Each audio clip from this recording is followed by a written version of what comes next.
Hi guys, welcome to episode 2. Please like, share, and subscribe. It will help us produce more content. Now, in the first episode, we talked about Mr. Matthias Shipena, UNAM SRC Vice President. Now, today, I just want us to find out more about the man. Yeah, about how I came from that to here. Yes, of course. I'm sure people want to know. Perhaps there are a few audience members who want to find out how the journey is, because you're a fourth year metallurgy student, right? Yeah, I just want to perhaps expose some people to who you are, the kind of setting you grew up in, how it was coming up. Perhaps it's somebody who will take inspiration from you. I'm sure you enjoy that as a motivational speaker. Yeah, Okay. really do. I was born in Palela, that's on Mahenene. Okay. Then we moved to Tumkwe with my mom. So when we moved to Tumkwe, then I got enrolled in the Tumkwe Primary School. And she had me like at, I think at 23 there. So me and my father were not that close. We had a relationship, a business relationship type, where he wasn't in my life, but when I started ball, he started coming back into my life. So it was not like I hated a guy or maybe he hated me. We just were not that close. So I learned to stay with my mom for those years. But when I was living in that house, we were like 17 of us. My uncles, my cousins, then my mom and my aunt. But then we used to sleep on the floor. So every night we make pilots, and we sleep on the floor. But I have never made an excuse in my life to say, since I'm waking up out of the floor, my back is aching, I cannot go back to school. I wake up every morning and I went back to school. So out of a month, we get 1 day to sleep on the bed. So when we get to sleep on the bed, it's 6 of us. So we make 3 at the head and 3 at the foot. And that was something like, it's Christmas. You get a chance to sleep on the bed, because like when we get a chance to sleep on the bed is when mom has gone to town. So obviously it was very far and they only come back the next day. So because Tumkwe is a settlement, and just like any other settlement, there's drugs, violence, people fighting here and there. So we had to be in a community filled with those type of things, and every time we have to learn to survive. So one day I was on a corner with my uncles. So they are selling drugs and I'm wearing my uncle's t-shirt and it's very long. It's like covering my hips, and my teacher came and drove by. And he was my grade 5 teacher.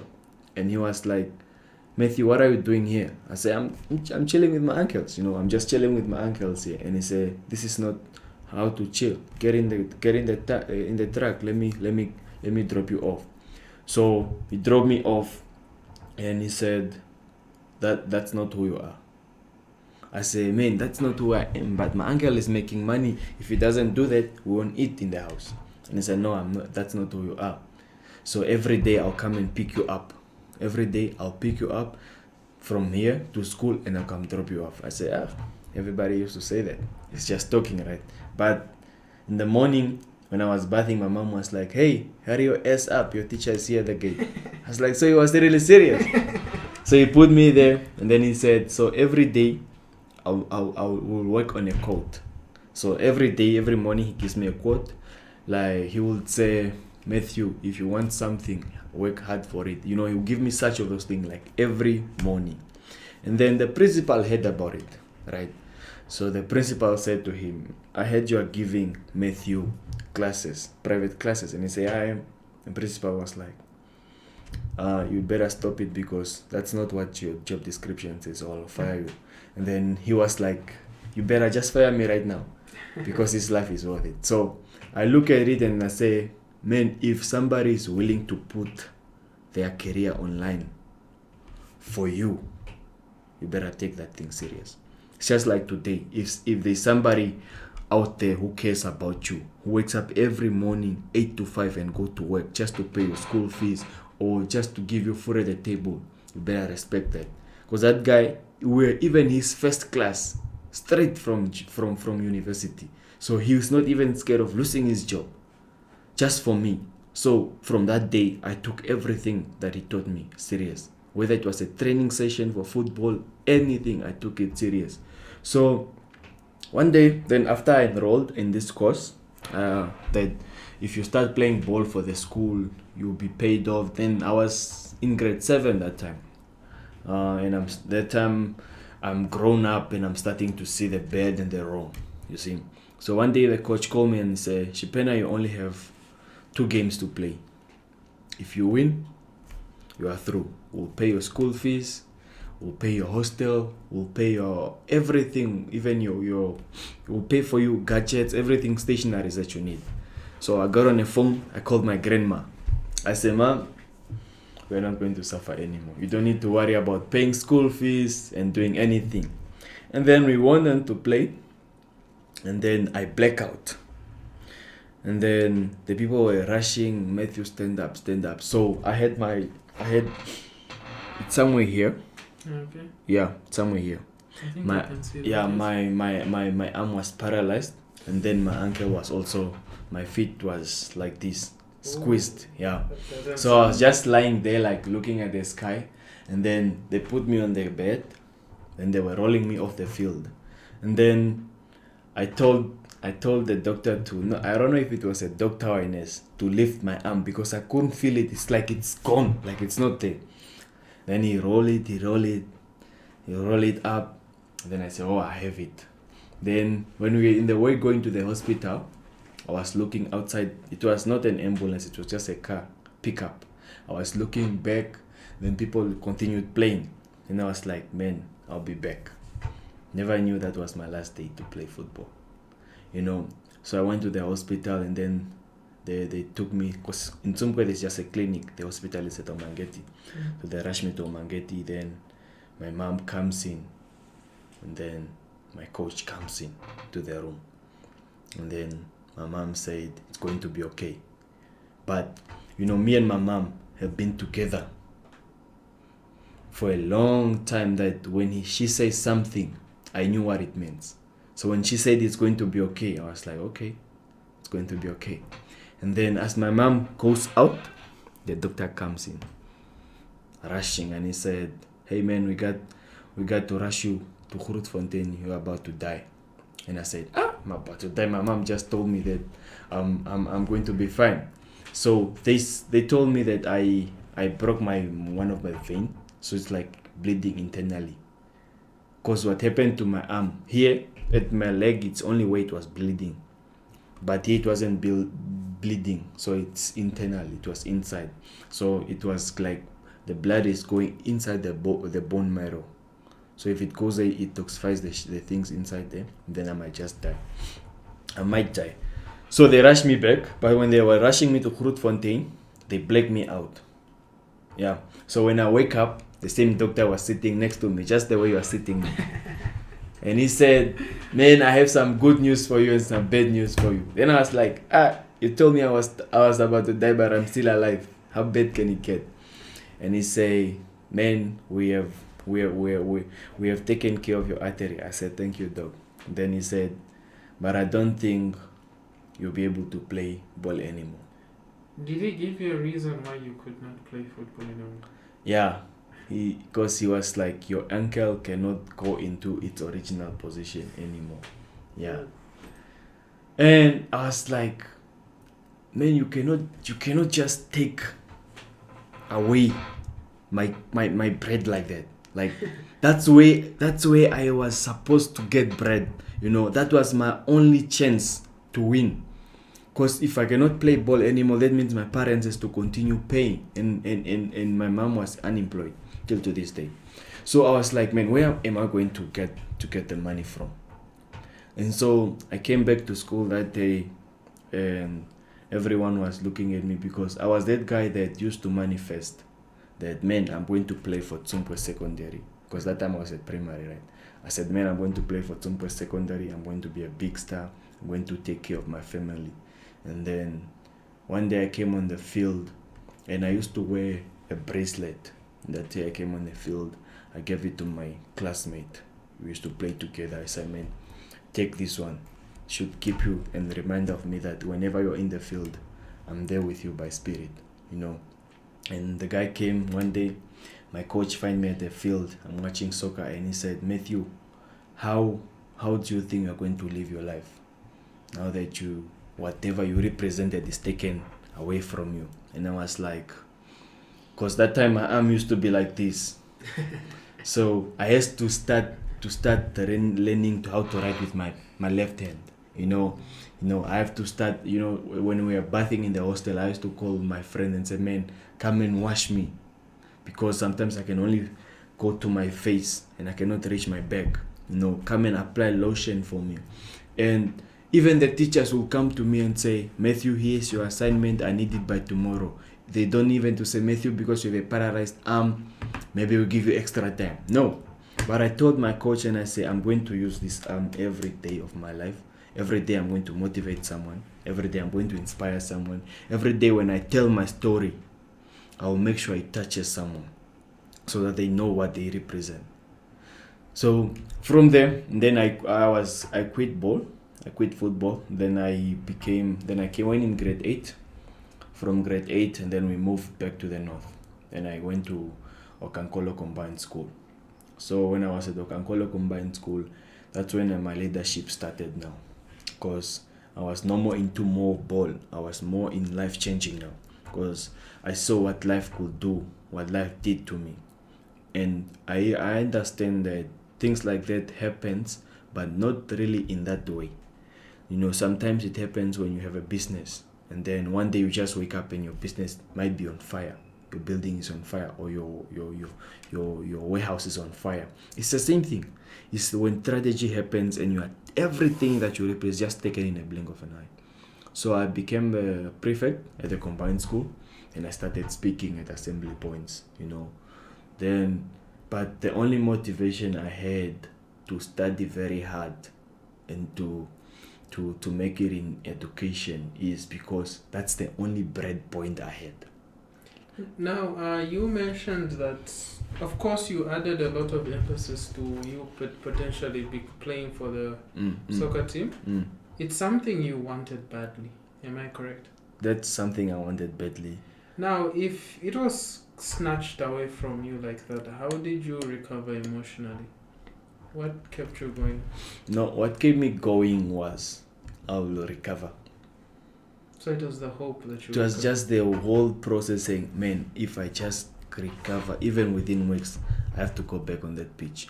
Because from where I come from, we didn't get people that do things for free. The coach said, because for you to start playing, for you to start being enrolled in that course, it takes, some people takes them like years, a year. The coach be watching you for a year. Because that coach, he was just an individual white guy who was just living his life. Then he started just grooming kids, So when he gave me that chance, I was like, man, I cannot lose this. Because where I come from, it's like you do this for me and I'll do this for you. I got pat your back before you pat mine. But the coach gave me that for free. Like all you have to do is play ball and I'll take care of your finances. So it was the only thing that I was into. Because at some point I was like, I might just even leave school or something, because I was just into it. Then when it was taken away, I had only one option, and that is to study. Because later on, I recovered my arm, was fine, started writing, I started doing heavy work. But then the doctor said, if you just play ball while you are still at this age, your ankle needs to grow and recover. You don't feel the pain, but if you dislocate it again, it's another problem. Oh, yeah. That's quite something. Yeah. All right. As you were talking, I just did not want to interrupt you. You mentioned your teacher who found you, as you put it, chilling with your uncle. Then he decided to pick you up, have a chat with you. Would you say that's the teacher who's had the most effect on your life? That guy, he changed my life because he took me out of the environment. He made my time less. How do I say? I was having less time in the community, then we spend more time together.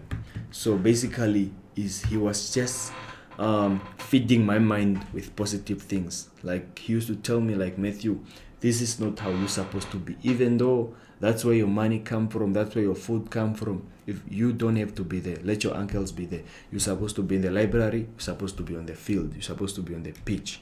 So he changed my life because he took me out of the community most of the times.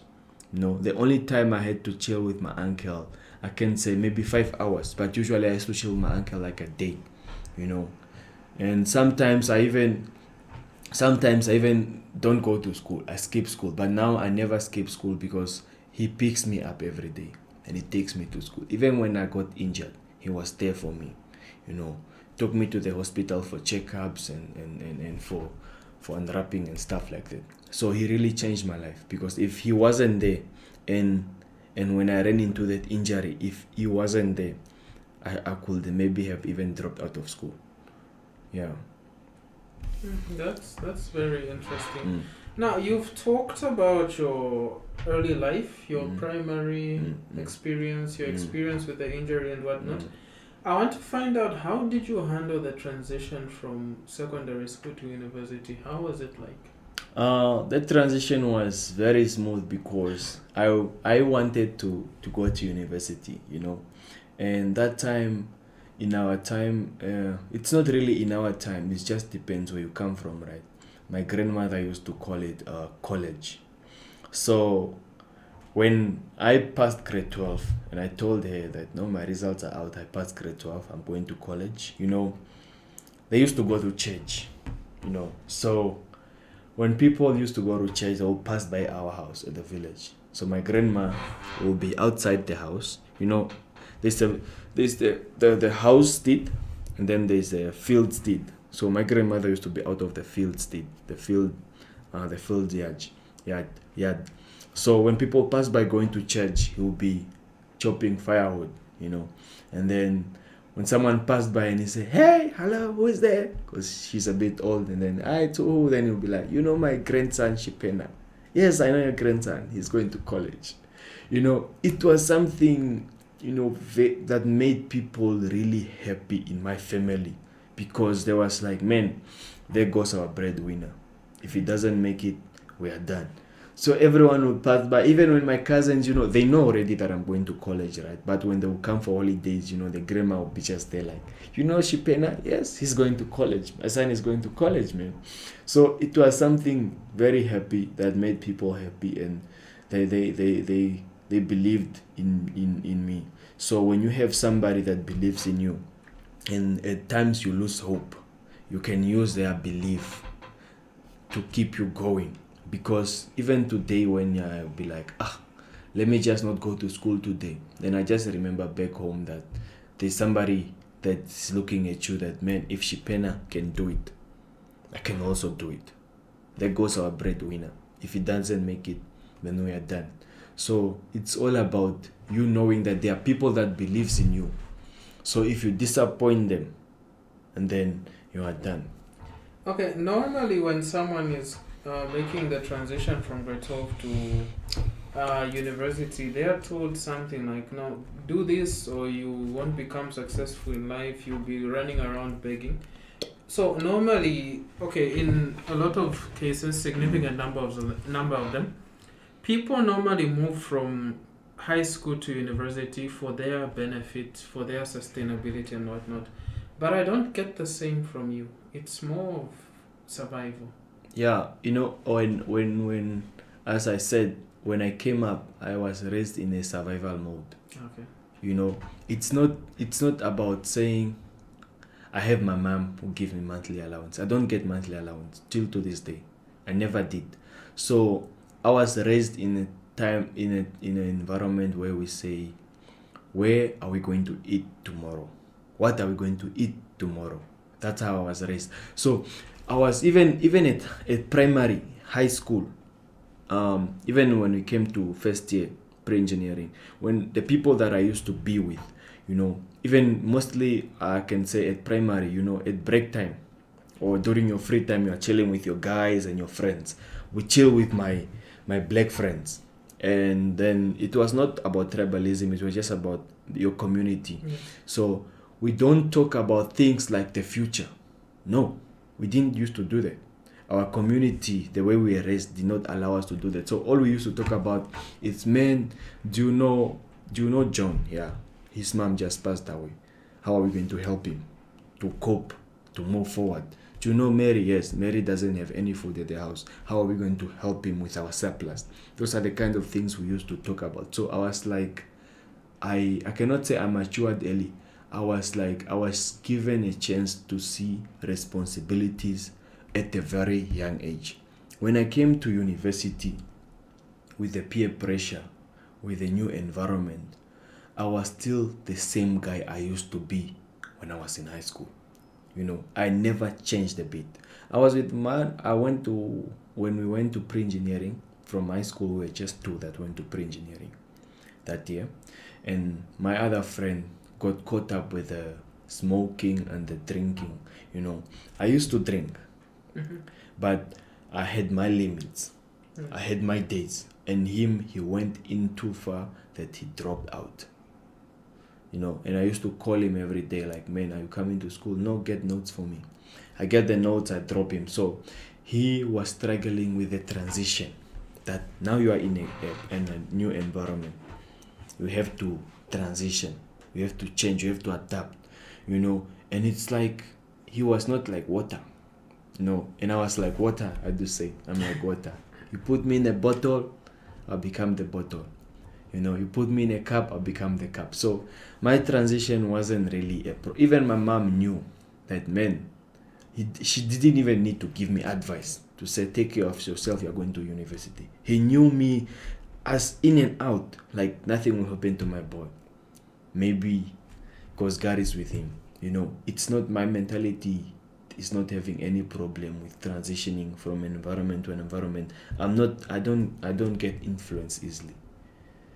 So it was really smooth, because every day when I went to university, when I went to class, every day I went there with a purpose to say, man, I need a good, bright future, because I don't want my kids to experience what I experienced. That's not how people should be, to say. So this career engineering is how you plan to sustain yourself and your family? Yeah, this is how I plan to sustain myself and my family, because I was looking at it and then I said, if I should just go for a career that's more better, and when I go back home, I have at least sufficient for my family. Yeah, that's how I planned it to be.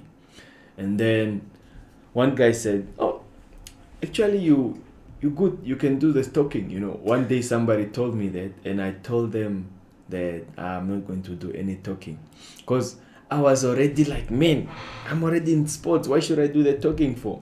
And then one day said, can I invite you to, how do they call it, where people go and gather? It's like rehabilitation. They gather in a group and then everybody talk about your problems, right?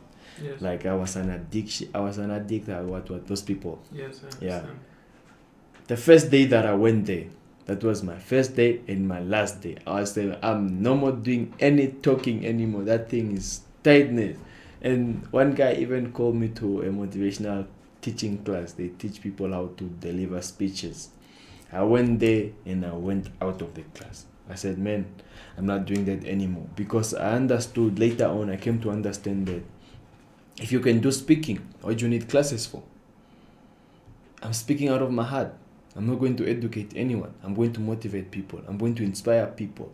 So when I came into the speaking industry, yes, I came in with the notion that let me speak to touch people. And if I get to that level where I'm getting booked, then I can use that as my skill, as my mantra to get something to sustain myself for the meantime. Yeah. Alright, that's quite interesting. Now, I'm sure there are quite a few engineering students who are watching this. And of course, failure for a broad variety of our colleagues, it's not something new. We have a few colleagues who've carried a few modules here and there. From what I understand, you've never carried a year. So how have you done it? how would you say you've managed to stay resilient? Because from what I know, second year at engineering, UNAM engineering is not easy.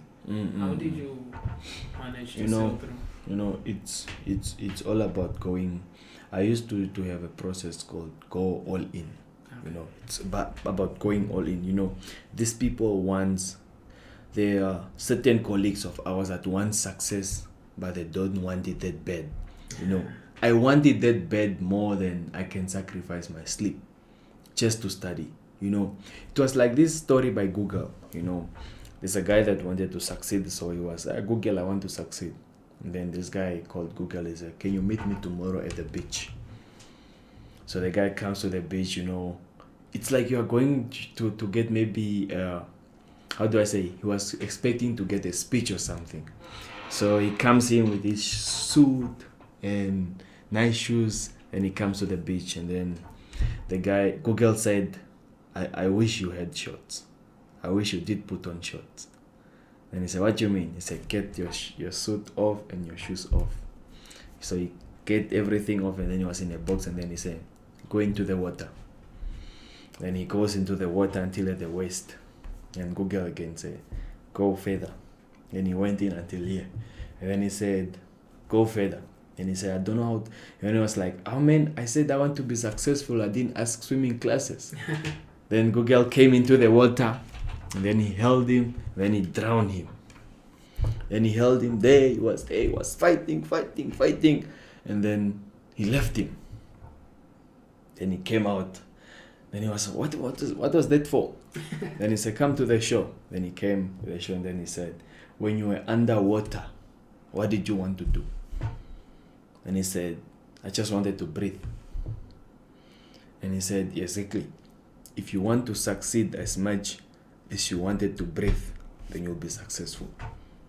That was the lesson. So it's about the desire, the willingness to make sacrifices. To make sacrifices. When you are underwater, you are not thinking about who, what, where.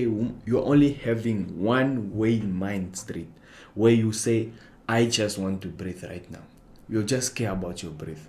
So that's how I use myself. That's how I conquer my anything that I want to go. I'll just go all in, because I say, if I want to succeed, I have to study. So I just go all in, and I empty my bucket. Like every time I have to empty my bucket. And emptying my bucket is saying my mind, my spirit is my bucket. So God filled you from the day you were born. You as a bucket, God filled you with skills, knowledge, talent, everything, and health. So if you don't use this, you don't empty your bucket, you cannot go back to prayer and say, God help me, when you have done nothing, because you're already full. So the reason why we go back to prayer, I put it in the concept of motivation and say, that's you refilling your bucket. And then the more when you wake up, you pray, your bucket is full, then you start using your bucket. You go out there, help someone, you become here, you study, you do this, you're emptying your bucket. And then later on, you go back to E, and then you pray to God to refill your bucket. Alright, good. So we've discussed your early life, we've discussed currently what you're doing. I'm curious, what does the future hold for Matthias Shipena? What do you want it to hold? Currently how you're going about your business, what trajectory do you see for yourself? I want to be really in the speaking industry. Okay. I want to be in the speaking industry, to go in there and people to look at me like, man, that's the public figure that we want. That's the public figure that should represent Namibia. As I told you in the first episode, when we were like, no, why are you not in the top 5? Why are you not in the top 10? Then I said, I'm not even after the list. I don't even know if the list exists. I'm just doing my thing. I'm speaking to myself from my heart, and the world just happens to listen or to hear me out. So in the future, I'm not even planning to have business cards. One day I went to speak to the school at before Ondangwa, Eheke, and then a lady was like, don't you have business cards? I said, no, I don't have business cards. I have my number is here. If you're serious, you call me. Yeah. So in the future, it was like Eric Thomas used to say, when they were doing their podcast and they were doing their motivational thing at first, they changed the speaker that they were using. And then their views went from 100 to 100,000. So in future, it's about looking at the business part and say, if I'm doing a podcast with this, how will it improve my audiences? I want to reach, I want to touch and inspire a lot of people. But with that, I also have to evolve. I also have to change. So in the future, in my business trajectory, all I'm saying, all I want, all I aim to achieve is being the biggest public figure ever lived, and I want to inspire and touch a lot of hearts. I want to have, I want to go down in a character of Hall of Fame, which that was a man of extreme character. That's what I want for my speaking career, because education to me and the degree, I don't want to continue with education anymore.